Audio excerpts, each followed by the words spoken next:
മുണ്ടക്കയിൽ ദുരന്തത്തെ അതിജീവിക്കുന്ന സ്ത്രീകൾ ഇപ്പോഴൊരു യാത്രയിലാണ്. ടൂറിസ്റ്റ് ഗൈഡും ദുരന്തബാധിതനുമായ രമേശ് ചൂരൽമലയാണ് യാത്രയുടെ പ്രധാന സംഘാടകൻ.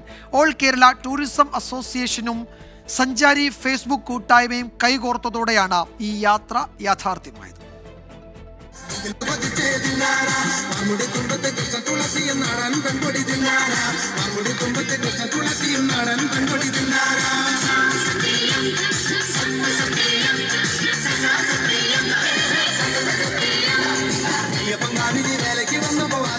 ദുരന്തത്തെ അതിജീവിക്കുന്നവർ, ദുരന്തത്തിനിപ്പുറം പിറന്ന നാട്ടിൽ നിന്ന് പല വഴിയായി പിരിയേണ്ടി വന്നവർ, അവർ വീണ്ടും ഒത്തുചേരുകയാണ് ഈ യാത്ര മൈസൂരുവിലേക്ക്. നാളുകൾക്ക് ശേഷം കണ്ടുമുട്ടുന്നവർക്ക് പറയാൻ ഏറെ കാര്യങ്ങളുണ്ടായിരുന്നു, പല സ്വപ്നങ്ങളും പങ്കുവെക്കാനുണ്ടായിരുന്നു. ദുരന്തത്തിന്റെ ഇരകൂടിയായ രമേശ് ചൂരൽമലയാണ് ഈ സ്വപ്നയാത്രയുടെ പ്രധാന സംഘാടകൻ.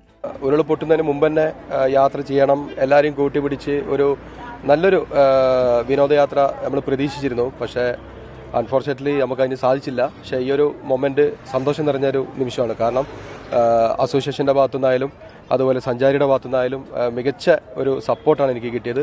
സഞ്ചാരി ട്രാവൽ ഗ്രൂപ്പും ഓൾ കേരള ടൂറിസം അസോസിയേഷനും കൈകോർത്തതോടെ യാത്ര യാഥാർത്ഥ്യമായി.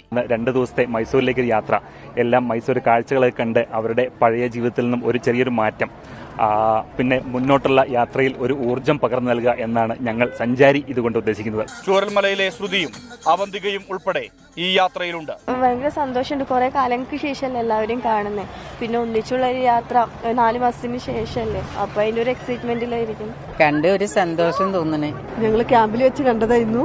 അപ്പൊ ഇവിടുന്ന് എല്ലാവരും ഒരുമിച്ചുണ്ട്. നല്ല സന്തോഷം. വീണ്ടും ഇപ്പൊ ഇങ്ങനെയാണ് ഒരു ഒത്തുകൂടല്. ഞങ്ങൾ അയൽവാസികളൊക്കെ ഒരുമിച്ച് ഒരു ബസ്സിൽ കയറ്റി എല്ലാവരും അടുത്തന്നെ ഇരുന്നാണ്. സംഘം മൈസൂരുവിലെ വിവിധ സ്ഥലങ്ങൾ സന്ദർശിച്ച് നാളെ വൈകിട്ട് മടങ്ങിയെത്തും. മനു ദാമോദരനൊപ്പം സുർജിത് അയ്യപ്പത്ത്, 24 വയനാട്.